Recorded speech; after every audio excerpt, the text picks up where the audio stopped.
দেখছেন বেঙ্গল নিউজ, সঙ্গে থাকুন, দেখতে থাকুন। তবে এইরকম বহু সংগঠনে যেতে হয়। তবে আমাদের রাজ্যের প্রথম মুখ্যমন্ত্রী হওয়ার পর এই প্রথম একটা এনজিও, যে এনজিওর মধ্যে এসে আমার খুব ভালো লাগছে যে বিভিন্ন রকম মানুষকে, গরিব মানুষকে বা দুঃস্থ মানুষকে যে সাহায্য করছে এই শেখ মোবারক বাবুর মাধ্যমে, এই সংগঠনের মাধ্যমে, তাতে আমার খুব ভালো লাগলো। এনাকে আমি বহুদিন চিনি। ইনি যদি এইভাবে কাজ করতে থাকেন, আমার যতটা সহযোগিতা করার ওনাকে নিশ্চয়ই আমি করব।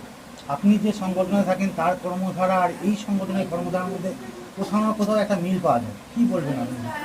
না, মিল বলতে দেখুন, আমাদের এটা মৌলিক অধিকার, যেটা অধিকার, নিয়ম, আমাদের সামাজিক হিউম্যান রাইটস হচ্ছে একটা ফান্ডামেন্টাল রাইটস, মৌলিক অধিকার। তো সেই অধিকার নিয়ে আমাদের কাজ করতে হয়। আমি বেশিরভাগটা মানবাধিকার সংক্রান্ত বিষয় নিয়ে পুলিশকে ট্রেনিং করানো, পুলিশকে করানো, সেই ম্যাটারটাকেই শুধু আমি এখন দেখি। তো তবে সাংগঠনিক বিভিন্ন যে এনজিও রয়েছে তাদের সঙ্গে কাজ করতে খুবই ভালো লাগে।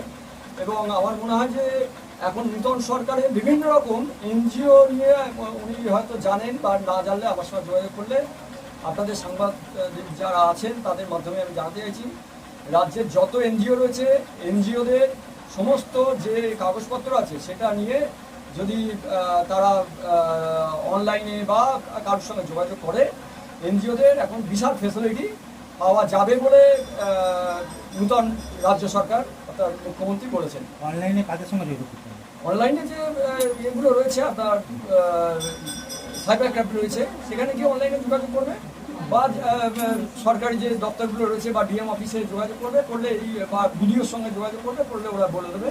সমস্ত নূতন সিস্টেম আসছে শুধু এনজিওদের জন্য, প্রচুর টাকার ফান্ড, এবং তারা চিন্তা ভাবনা করেছে যে গরিব মানুষদের সঙ্গে কাজ করার জন্য এনজিওকে যাতে সমাজের মাধ্যমে আনা যায় এবং ভালোভাবে আনা যায়। এনজিও বলতে স্বীকৃতিপ্রাপ্ত এনজিওগুলো তো? অবশ্যই অবশ্যই অবশ্যই তাদের সমস্ত কাগজপত্র থাকা দরকার। সে ট্রাস্ট হতে পারে বা সোসাইটি রেজিস্ট্রেশন একটা হতে পারে, যে কোনো কিছু কাগজপত্র থাকা দরকার। অ্যাকচুয়ালি হয় দুটো জিনিস, একটা হচ্ছে ট্রাস্ট রেজিস্ট্রেশন আর একটা হচ্ছে সোসাইটি রেজিস্ট্রেশন।